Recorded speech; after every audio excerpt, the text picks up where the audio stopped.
హరే కృష్ణ.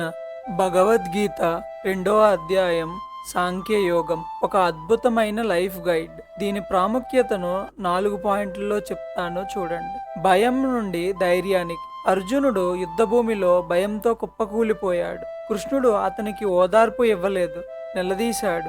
ఈ పిరికితనం నీకు తగదు అని హెచ్చరించాడు.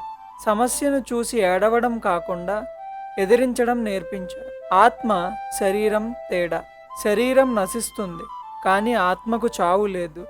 పాత బట్టలు తీసి కొత్తవి వేసుకున్నట్లే మరణం ఉంటుంది.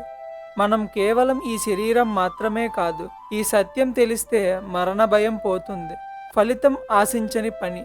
పని చేయడం మాత్రమే మన చేతుల్లో ఉంది. ఫలితం మీద మనకు అధికారం లేదు. ఫలితం గురించి ఆలోచిస్తే టెన్షన్ పెరుగుతుంది. పని మీద దృష్టి పెడితే విజయం వస్తుంది. స్థితప్రజ్ఞుని లక్షణాలు. కష్టసుఖాల్లో ఒకేలా ఉండటమే గొప్పతనం. సముద్రంలా మనసు నిలకడగా ఉండాలి. కోరికలు, కోపం మనిషిని నాశనం చేస్తాయి. మనసును గెలవడమే అసలైన గెలుపు అని కృష్ణుడు చెప్పారు. రెండవ అధ్యాయం ఒక ప్రాక్టికల్ మెంటల్ సర్జరీ. ఇది మనిషిని బలహీనత నుండి బలానికి మారుస్తుంది. హరే కృష్ణ.